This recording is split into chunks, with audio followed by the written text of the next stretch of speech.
Hamilton here with the legendary, the recent retiree of the Seattle Storm, the one and only Sue Bird. First of all, congratulations on the documentary. What makes you so clutch? What do you feel like how your career was clutch?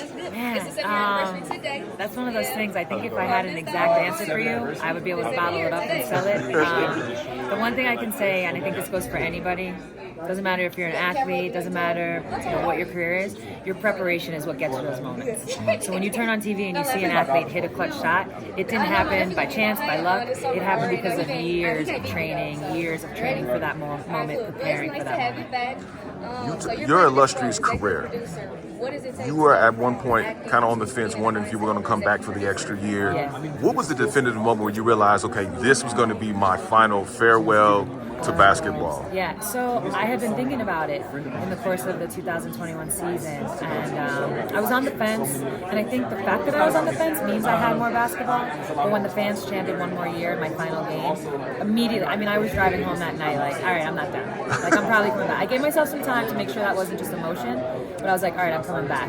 But it was interesting because the decision to come back for one more year, that made me feel like, okay, this is definitely it. And the minute the season started, I could just feel it, the way it felt in training camp, the way my first couple games felt, and I was like, all right, it's time to announce this.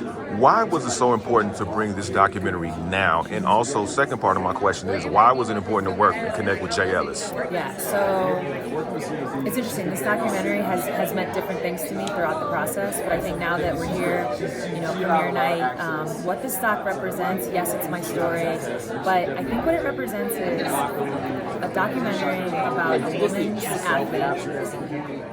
There is an audience for that. There is a hunger for that. And the proof's in the pudding. We're here at Sundance, and what I'm hopeful for is that this documentary can blow that door open so we get more stories about female athletes, because we need to see the differences in what a woman goes through versus a man. We have tons of male documentaries. They're great. I'm a fan. But it'd be great to have a variety, a diversity of stories. And then working with Jay. Jay, yeah. No, working with Jay and Aaron at Black Bar Mitzvah has been amazing. They're just, they just have a really unique ability to make you feel at home, make you feel comfortable. And I think when you're filming a story about yourself, that's a really important piece. Last two questions really quick for you.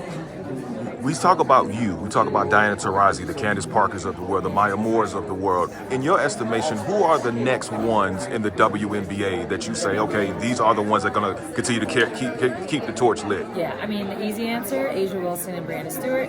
I think you're going to see them going, neck to neck for MVP every year. I think what excites me more, to be honest, is when I turn on the college game and I see all that young talent. There's Juju Watkins is a freshman, and in 4 years, trust me, you're going to be knowing her name.